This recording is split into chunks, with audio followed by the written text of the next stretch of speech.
ইরানের হামলায় বিধ্বস্ত যুক্তরাষ্ট্রের ২০ সামরিক ঘাঁটি প্রমাণ মিলল স্যাটেলাইট ছবিতে। যুদ্ধ শুরুর পর থেকে যতটা তথ্য প্রকাশে এসেছে, মার্কিন ঘাঁটিগুলোতে তার চেয়েও বেশি জোরালো আক্রমণ শানিয়েছে ইরান। স্যাটেলাইট ছবি ও ভিডিও বিশ্লেষণ করে এমনটাই জানিয়েছে বিবিসি। যুক্তরাষ্ট্রের চোখে সর্ষে ফুল। মার্কিনীদের বাঘা বাঘা যুদ্ধ বিমানকে মাটিতে নামাতে ইরানের অস্ত্রভাণ্ডারে নতুন কোনো ব্রহ্মাস্ত্র। মধ্যপ্রাচ্যের দাবার বোর্ডে চালের পর চাল চলছে, কিন্তু এবার ইরান যে চালটি দিল তাতে খোদ ওয়াশিংটনের কপালে চিন্তার ভাঁজ। সমরবিদরা বলছেন, মার্কিন অহংকারের রীতিমতো আকাশ থেকে মাটিতে আছাড় মারার মতো এক মারণাস্ত্রের জানান দিয়েছে তেহরান। মার্কিন প্রেসিডেন্ট ডোনাল্ড ট্রাম্প বুক ফুলিয়ে দাবি করেছিলেন, একের পর এক হামলায় ইরানের অস্ত্রের ভাণ্ডার নাকি একদম তাসের ঘরের মতো ভেঙে পড়েছে। কিন্তু ডোনাল্ড ট্রাম্পের সেই দাবিকে কাগুজে বাঘ প্রমাণ করে দিয়ে যুক্তরাষ্ট্রের চোখ ফাঁকি দিয়ে ফিনিক্স পাখির মতো আবারও সামরিক সক্ষমতায় ঘুরে দাঁড়িয়েছে পারস্যের এই সিংহ। তাহলে কি আসলে শেষ রক্ষা হলো না পেন্টাগনের? হরমুজ প্রণালীর আকাশে যুক্তরাষ্ট্রের অহংকার অত্যাধুনিক MQ-9 রিপার ড্রোনকে চোখের পলকে ভূপাতিত করার দাবি করেছে ইরানের সামরিক বাহিনী। আর এই ঘটনার পরেই পুরো মধ্যপ্রাচ্যের ভূ রাজনীতিতে শুরু হয়েছে চরম চাঞ্চল্য। যুক্তরাষ্ট্র ও ইসরায়েলের ক্রমাগত আগ্রাসন আর আকাশপথের খবরদারির মুখে ইরান যেন এক অদম্য নায়ক। তেহরান মুখে যা বলে, কাজেও যে তা করে দেখায়, সেটি তারা সাম্প্রতিক সংঘাতের ময়দানে প্রমাণ করে দিয়েছে। মার্কিন প্রশাসনের দ্বিমুখী নীতি আর কূটনৈতিক মূল্য ঝোলানোর খেলাকে বুড়ো আঙুল দেখিয়ে IRGC স্পষ্ট বার্তা দিয়েছে, মধ্যপ্রাচ্যে মার্কিন সাম্রাজ্যবাদের দিন ফুরিয়ে এসেছে। আমেরিকার কেন্দ্রীয় কমান্ড যখন ইরানের বন্দর আব্বাসে হামলা চালিয়ে পুরো অঞ্চলে নতুন করে আগুন জ্বালানোর চেষ্টা করছিল, তখন ইরান কিন্তু ভুল করেনি। পাল্টা জবাবে কুয়েতে থাকা মার্কিন সামরিক ঘাঁটিতে মিসাইল বর্ষণ করে মার্কিনীদের হাড়ে কাঁপানো জবাব দিয়েছে তেহরান। শুধু তাই নয়, ইরানের আকাশসীমা লঙ্ঘন করতে আসা মার্কিন যুদ্ধ বিমানের বহরকে এমন তাড়া করেছে যে তারা লেজ গুটিয়ে পালাতে বাধ্য হয়েছে। আর এই বীরত্ব গাথার পেছনে নায়ক হলো ইরানের সম্পূর্ণ দেশীয় প্রযুক্তিতে তৈরি এক নতুন বিমান প্রতিরক্ষা ব্যবস্থা। ইরানের সেরা অস্ত্র আরাশ-ই-কামান-গির। এতদিন মার্কিনীরা ভাবত তাদের স্টেলথ প্রযুক্তির যুদ্ধ বিমান বা ড্রোনকে ছোঁয়ার ক্ষমতা কারণেই, কিন্তু ইরান তাদের সেই চশমা ভেঙে চুরমার করে দিয়েছে। হরমুজ প্রণালীর কেশম দ্বীপের কাছে মার্কিন ড্রোনটিকে ঘায়েল করতে ইরান প্রথমবারের মতো ময়দানে নামিয়েছে তাদের গোপন ব্রহ্মাস্ত্র আরাশ-ই-কামান-গির এয়ার ডিফেন্স সিস্টেম। বিখ্যাত কাতার ভিত্তিক সংবাদ মাধ্যম আল জাজিরার এক প্রতিবেদনেও বিশ্লেষকরা স্বীকার করেছেন, মাসের পর মাস ধরে ইসরায়েল আর আমেরিকার ক্রমাগত হামলা সত্ত্বেও ইরানের প্রতিরক্ষা দেয়াল এখনো অটল। স্থির রাডারের দিন শেষ, ইরানের নতুন চাল।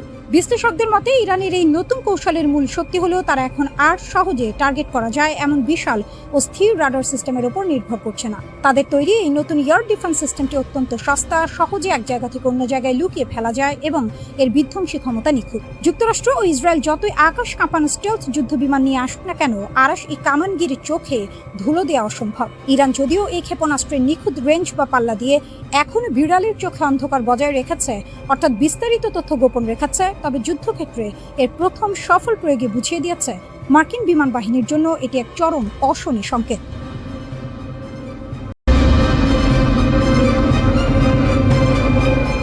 সমুদ্রের গভীর থেকে মৃত্যুর বার্তা। ইরানের আত্মঘাতী ড্রোন নিয়ে বিশ্বজুড়ে আতঙ্ক। সমুদ্রের কালো অন্ধকার চিরে ধেয়ে আসছে এক অদৃশ্য শিকারী। বাতাসে নয়, জমিনে নয়, আঘাত হানবে সরাসরি সমুদ্রের গভীর থেকে। ইরানের নতুন আত্মঘাতী ড্রোন এক লহমায় বদলে দিতে পারে আধুনিক যুদ্ধের হিসেব নিকেশ। একটি নতুন যুদ্ধের যুগ শুরু। বিশ্বের প্রথম পানির নিচে উৎক্ষেপিত আত্মঘাতী ড্রোন উন্মোচন করে ইরান নতুন এক সামরিক অধ্যায়ের সূচনা করল। এই ড্রোন অদৃশ্য শিকারীর মতো টার্গেটের দিকে এগিয়ে যাবে। পর মুহূর্তেই ভয়াবহ বিস্ফোরণে ছিন্ন ভিন্ন করবে শত্রুর শক্তি। পারস্য উপসাগর থেকে বিশ্বের মহাসমুদ্রে ছড়িয়ে পড়তে পারে এর ভয়াল ছায়া। সাগরের গহীনে ইরানের নতুন মহাশক্তি। এই ড্রোন পানির নিচে লুকিয়ে থেকে শত্রুদের জন্য অনিবার্য মৃত্যুর ফাঁদ তৈরি করতে সক্ষম। প্রচলিত সামুদ্রিক ড্রোনগুলোর মতো এটি পৃষ্ঠে নয়, বরং গভীর থেকে অতর্কিত হামলা চালাবে। এর সবচেয়ে বড় অস্ত্র গোপনীয়তা, কৃত্রিম বুদ্ধিমত্তা এবং নিশানার নির্ভুলতা। কে রুখবে এই জল দৈত্যকে? বিশ্বের বড় নৌবাহিনীগুলো এখনো বায়ুবাহিত হুমকি মোকাবেলায় অভ্যস্ত, কিন্তু ইরানের এই নতুন আত্মঘাতী ড্রোনের কারণে নৌবাহিনীকে তাদের প্রতিরক্ষা ব্যবস্থা নতুন করে সাজাতে হবে। সনাতন সোনার প্রযুক্তি হয়তো এই ডুবো শিকারীকে চিহ্নিত করতে পারবে না। এটি শব্দহীনভাবে চলতে পারে, পরিবর্তনশীল গভীরতায় থাকতে পারে, এমনকি একসাথে ঝাঁকের মতো আক্রমণ চালাতে পারে। শত্রু বুঝতেই পারবে না কখন তার দিকে এগিয়ে আসছে এক অবধারিত ধ্বংস। এআই চালিত এক ভয়ঙ্কর অস্ত্র। ইরানের এই আত্মঘাতী ড্রোনে কৃত্রিম বুদ্ধিমত্তা এআই এক নতুন মাত্রা যুক্ত করেছে। এটি স্বয়ংক্রিয়ভাবে লক্ষ্যবস্তু নির্ধারণ করতে পারে, হামলার সময় কৌশল নিজে নিজে ঠিক করতে পারে। মানুষ নয়, মেশিনই এখন যুদ্ধের সিদ্ধান্ত নেবে। বিশ্বের 20% তেল সরবরাহ হয় পারস্য উপসাগরের এই সংকীর্ণ জলপথ দিয়ে। ইরান যদি সেখানে এই ড্রোন মোতায়েন করে, তাহলে মার্কিন যুদ্ধজাহাজ, মিত্র দেশগুলোর রণতরী এবং বাণিজ্যিক তেল ট্যাঙ্কার সবই ভয়ঙ্কর বিপদের সম্মুখীন হবে। কে দিল ইরানকে এই প্রযুক্তি? এই নতুন ড্রোন ইরানের নিজস্ব আবিষ্কার নাকি কোনো বিদেশি প্রযুক্তির রূপান্তর? পশ্চিমা বিশেষজ্ঞরা মনে করছেন ইরান পূর্ব রাশিয়া ও চীনের প্রযুক্তি ব্যবহারের ইতিহাস রাখে, তবে এবার তারা নিজস্ব কিছু করেছে। এই পানির নিচের মৃত্যুদূত হয়তো শত্রুদের রাতের ঘুম কেড়ে নেবে। বিশ্ব এখন দিশেহারা, কিভাবে আটকাবে এই হুমকি। নৌবাহিনীগুলোকে এখন নতুন প্রতিরক্ষামূলক ব্যবস্থা তৈরিতে মনোযোগ দিতে হবে। উন্নত সোনার সিস্টেম, এআই চালিত নজরদারি ড্রোন এবং সমুদ্রতলে বাধা বসানোর কৌশল গ্রহণ করতে হবে। কিন্তু প্রশ্ন হচ্ছে, এত কিছু করার আগেই যদি ইরানের এই অদৃশ্য শিকারী আঘাত হানে, বিশ্বব্যাপী সামরিক প্রতিযোগিতার নতুন দিগন্ত। যুক্তরাষ্ট্র, রাশিয়া এবং চীন ইতিমধ্যেই সাবমেরিন যুদ্ধ প্রযুক্তিতে এগিয়ে আছে, কিন্তু ইরানের নতুন এই পানির নিচের আত্মঘাতী ড্রোন সমুদ্রতলের যুদ্ধের চিত্র পুরোপুরি বদলে দিতে পারে। শেষ কথা, আধুনিক যুদ্ধের গতি বদলে দিচ্ছে ইরান। একটি নতুন সামরিক বিপ্লবের দ্বার প্রান্তে দাঁড়িয়ে বিশ্ব। ইরানের কৃত্রিম বুদ্ধিমত্তা সম্পন্ন আত্মঘাতী ড্রোন শত্রুর চোখে ধুলো দিয়ে আঘাত হানতে প্রস্তুত। সমুদ্রের গভীর থেকে উঠে এসে নিমিষেই ধ্বংস করে দিতে পারে যুদ্ধজাহাজ, তেল ট্যাঙ্কার কিংবা সামরিক ঘাঁটি।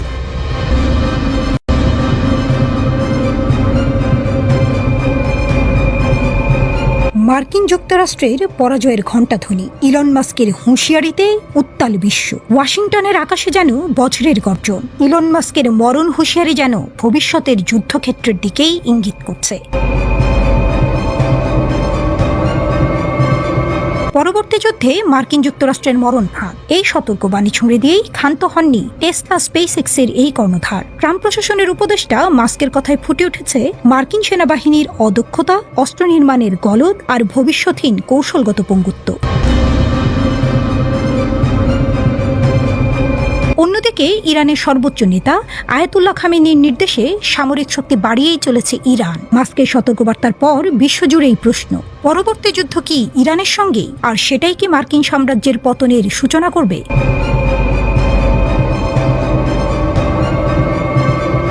ট্রাম্পের অধীনে ডিপার্টমেন্ট অফ গভর্নমেন্ট এফিসিয়েন্সির প্রধান পদে নিয়োগপ্রাপ্ত মাস্ক নিজের এক্স পেজে বিশ্বের সবচেয়ে বড় বাজেটের সেনাবাহিনীকে অদক্ষ ও অযোগ্য বলে উল্লেখ করেছেন। মাস্কের ভয়ঙ্কর ভবিষ্যৎবাণী, ড্রোন এআই হবে আমেরিকার কফিনের শেষ পেরেক। মার্কিন প্রতিরক্ষা বাজেট $850 বিলিয়ন। মাস্কের মতে এ শুধু অর্থের আগুনে পুড়ছে কাঁচা লোহা। এক্স প্ল্যাটফর্মে তিনি ঝাঁপিয়ে পড়েছেন পেন্টাগনের গলদ উন্মোচনে। তিনি জানিয়েছেন, গতকালের যুদ্ধের অস্ত্রে আজকের রণকৌশল চলে না, ইউক্রেনই তার প্রমাণ।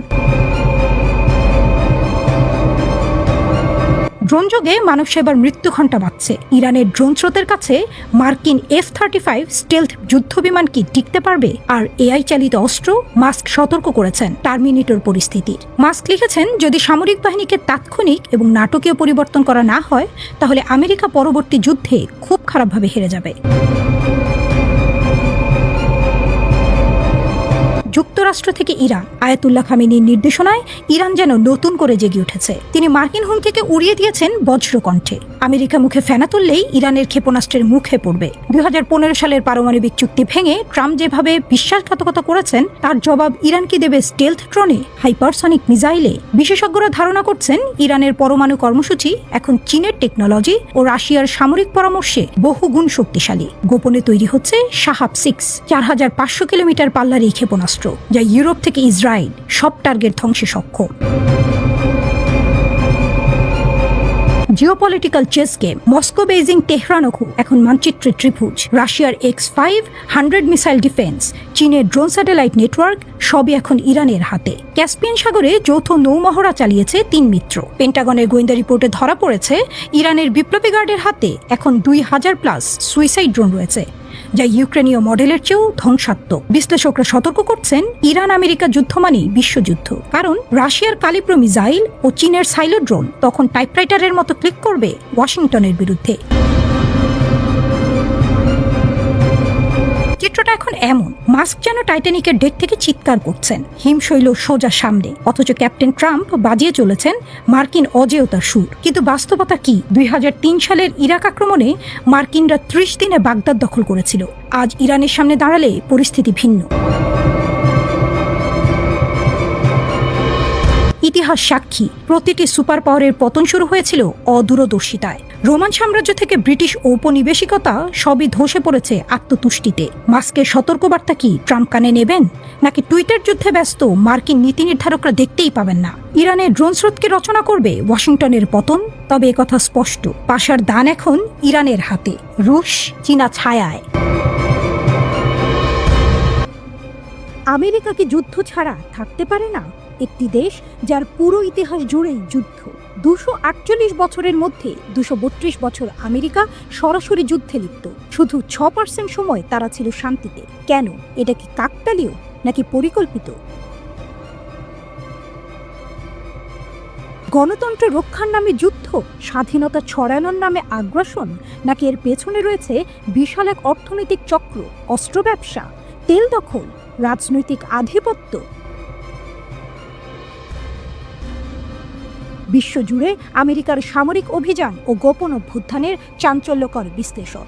বেক মার্কিন প্রেসিডেন্ট জিমি কার্টার ট্রাম্পের সাথে এক ফোন আলাপে বলেছেন, আমেরিকা বিশ্বের সবচেয়ে যুদ্ধপ্রেমী দেশ। পার্স টুডে জানিয়েছে, চীনের প্রতিরক্ষা মন্ত্রণালয়ের এক মুখপাত্র একবার মার্কিন যুক্তরাষ্ট্রকে যুদ্ধে আসক্ত বলে অভিহিত করে বলেছিলেন, এই দেশটি বিশ্ব নিরাপত্তার জন্য সবচেয়ে বড় হুমকি। আমরা যদি ইতিহাসের দিকে তাকাই, তাহলে সম্ভবত এই দাবিটি সত্যের অপলাপ হবে না। প্রতিটি যুগেই যুদ্ধ। 1846 মেক্সিকো আক্রমণ, 1811 থেকে 1890 আমেরিকান আদিবাসীদের ওপর গণহত্যা, 1917 প্রথম বিশ্বযুদ্ধে প্রবেশ, 1945 হিরোশিমা নাগাসাকিতে পারমাণবিক বোমা হামলা, 1953 ইরানি অভ্যুত্থান, 1965 ভিয়েতনাম যুদ্ধ, 2001 থেকে 2023 Afghanistan, Iraq, Libya, Syria, Yemen. যুদ্ধ মানে আমেরিকার শক্তি। আমেরিকা কি সত্যি স্বাধীনতা ও গণতন্ত্র ছড়ানোর জন্য যুদ্ধ করে, নাকি এর পেছনে লুকিয়ে আছে বিশাল এক অর্থনৈতিক চক্র? যুদ্ধের অর্থনীতি। $238 বিলিয়ন অস্ত্র বিক্রি। বিশ্বে যত অস্ত্র বিক্রি হয় তার 51% মার্কিন কোম্পানিগুলো। তেল, কৌশলগত এলাকা, সামরিক ঘাঁটি। আজ 80টিরও বেশি দেশে আমেরিকার সামরিক ঘাঁটি রয়েছে। কিন্তু আমেরিকা কেন এত যুদ্ধ করে?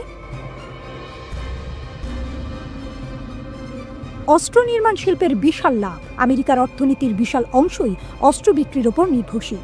যুদ্ধ থাকলেই অস্ত্র বিক্রি হবে, তাই যুদ্ধ থামানো যাবে না। তেল ও প্রাকৃতিক সম্পদ দখল। মধ্যপ্রাচ্যে হামলার আসল কারণ কি গণতন্ত্র প্রতিষ্ঠা, নাকি তেল দখল?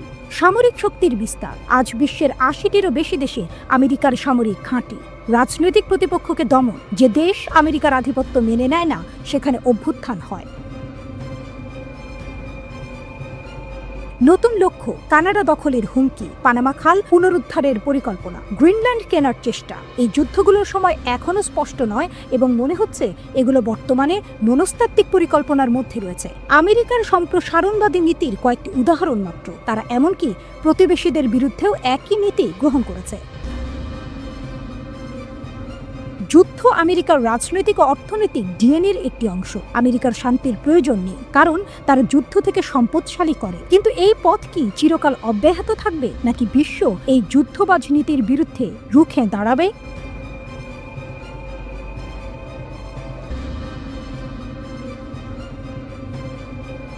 বিশ্বের সবচেয়ে ভয়ঙ্কর কনভয়, পারমাণবিক অস্ত্র পরিবহনের চাঞ্চল্যকর রহস্য। এই কনভয়ের দিকে চোখ তুলে তাকানোই যেন অপরাধ। এটা বিশ্বের সবচেয়ে সুরক্ষিত গাড়ি বহর। এতে বহন করা হয় পারমাণবিক অস্ত্র। এত নিরাপত্তা যেন যুক্তরাষ্ট্রের প্রেসিডেন্টও এতটা পান না। কিন্তু কেন এই বাড়তি সতর্কতা? কি আছে এই কনভয়ের ভেতরে? কেনই বা এটাকে এতটা গোপন রাখা হয়? আজকে জানবো যুক্তরাষ্ট্রের নিউক্লিয়ার ট্রান্সপোর্ট কনভয়ের ভয়ঙ্কর গোপন তথ্য। এই কনভয়ের একটাই কাজ, বিশ্বের সবচেয়ে বিধ্বংসী অস্ত্রকে এক জায়গা থেকে অন্য জায়গায় নিয়ে যাওয়া। কিন্তু যদি কেউ এই কনভয়ের উপর হামলা করে তাহলে কি হবে? পারমাণবিক অস্ত্র ভুল মানুষের হাতে চলে যেতে পারে, সমগ্র বিশ্ব ভয়াবহ বিপদের মুখে পড়তে পারে। এ কারণেই এই কনভয়কে পৃথিবীর সবচেয়ে নিরাপদ কনভয় বলা হয়। কোথায় রাখা হয় পারমাণবিক অস্ত্র? বিশ্বে 12,515টি পারমাণবিক অস্ত্র রয়েছে। এর 41% রয়েছে যুক্তরাষ্ট্রের দখলে। সক্রিয় পারমাণবিক অস্ত্র রাখা হয় বিমান বাহিনীর ঘাঁটিতে, নৌবাহিনীর যুদ্ধজাহাজে, ভয়ঙ্কর সাবমেরিনের গভীরে। কিন্তু বাকি হাজার হাজার নিউক্লিয়ার অস্ত্র সংরক্ষণ করে রাখা হয় মার্কিন মাটিতে। এগুলো ছড়িয়ে রাখা হয় নির্দিষ্ট জায়গায় কঠোর গোপনীয়তায়। কেন? যেন শত্রুপক্ষ হামলা চালিয়ে একবারেই সব ধ্বংস করতে না পারে। কিন্তু পারমাণবিক অস্ত্র স্থানান্তর করতে হয় কেন? বড় এক প্রশ্ন। উত্তর রক্ষণাবেক্ষণের জন্য। এই ভয়ঙ্কর অস্ত্র ব্যবহারের জন্য নয়, বরং নিরাপদে রাখার জন্য নিয়মিত পরীক্ষা করা হয়। পারমাণবিক অস্ত্রের মেশিনের যান্ত্রিক অংশে মরিচা ধরে যেতে পারে। ভেতরের ইউরেনিয়াম ও প্লুটোনিয়াম পরীক্ষা করা জরুরি। এই কাজ করতে পারমাণবিক অস্ত্রকে কেন্দ্রীয় কোনো ল্যাবে নিয়ে যাওয়া হয়। আর তখনই শুরু হয় বিশ্বের সবচেয়ে গোপন মিশন। নিরাপত্তার অবিশ্বাস্য ব্যবস্থা। যুক্তরাষ্ট্রে পারমাণবিক অস্ত্র রক্ষার জন্য আলাদা একটি সংস্থা আছে, national nuclear security administration, NNSA। কিন্তু সবচেয়ে বড় চ্যালেঞ্জ হয় যখন এই অস্ত্রগুলো রাস্তায় বের করা হয়। এখন প্রশ্ন, কিভাবে এই মারাত্মক অস্ত্র পরিবহন করা হয়? এই কনভয় সাধারণ রাস্তায় চলে, কিন্তু কেউ বুঝতেও পারে না। কনভয়ের আগে পেছনে থাকে পুলিশের গাড়ি, মাঝখানে থাকে সিক্রেট ট্রাক যা পারমাণবিক অস্ত্র বহন করে, চারদিকে সশস্ত্র সামরিক যান। এই সামরিক যানগুলো বুলেট প্রুফের চেয়েও শক্তিশালী। এগুলোকে বলা হয় বিয়ার ক্যাপ্ট, সুরক্ষার স্তর। প্রতিটি গাড়িতে থাকে 4 থেকে 6 জন ফেডারেল এজেন্ট। এরা সবাই সুপার ট্রেন্ড কমান্ডো। সাথে সাথে লাখ লাখ রাউন্ড গুলি। যদি কেউ আক্রমণ করে সাথে সাথে পাল্টা আঘাত করবে এজেন্টরা। প্রয়োজনে আসবে ব্যাকআপ ফোর্স। অভেদ্য ট্রাক, যে ট্রাকে পারমাণবিক অস্ত্র বহন করা হয় তা বিশেষ ধরনের স্টিল দিয়ে তৈরি। এটাকে কোনো বিশেষ যন্ত্র দিয়ে কাটা যায় না, ড্রিল মেশিনেও এই বডির উপর কাজ করে না। দুর্ঘটনা হলেও ট্রাকের গঠন ভাঙবে না। এভাবেই বিশ্বের সবচেয়ে ভয়ঙ্কর অস্ত্র নিরাপদে এক জায়গা থেকে আরেক জায়গায় পৌঁছে দেওয়া হয়।